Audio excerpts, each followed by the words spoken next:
एक वृंदावन के संत हुए हैं, कुंभन दास जी। कुंभन दास उनका नाम था।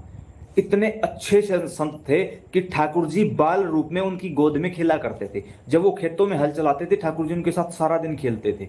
उनके 7 पुत्र थे। तो एक दिन उनको पता चला कि उनके किसी पुत्र की मृत्यु हो चुकी है, तो वो बेहोश हो गए। गांव वालों ने कहा, उस समय आसपास के जो गांव वाले थे उन्होंने कहा, हमको तो प्रवचन देता फिरता था, जन्म ही मृत्यु है, मृत्यु ही जन्म है, पुनर्जन्म है, ये है, ठाकुर जी की कृपा है, और अब देखो बेहोश हो चुका है।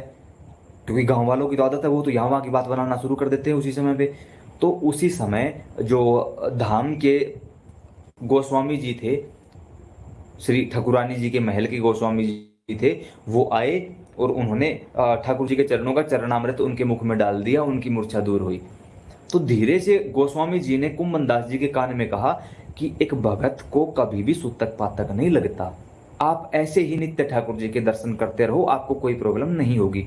कुंभन दास जी क्यों मूर्छित हुए थे? इसलिए नहीं कि पुत्र चला गया, वो इसलिए मूर्छित हुए थे कि अब इतने दिनों तक, जब तक उसकी 13वीं नहीं होगी, मैं ठाकुर जी के दर्शन नहीं कर पाऊंगा।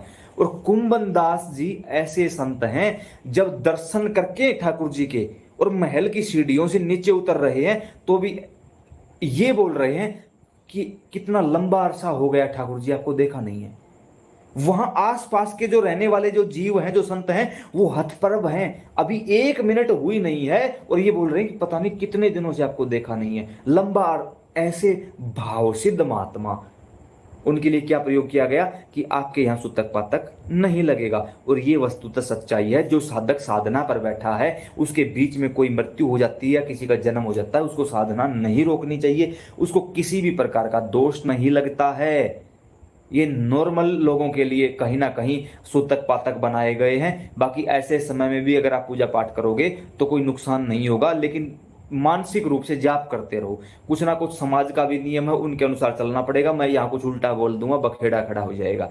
लेकिन मैंने आपको संत का उदाहरण दे दिया है। अगर आपका भाव शुद्ध है, साधना जारी है, साधना के बीच में कुछ भी ऐसा हुआ है, साधना रोकने की कोई भी आवश्यकता नहीं है। कंटिन्यू ज्यों की त्यों करते रहो।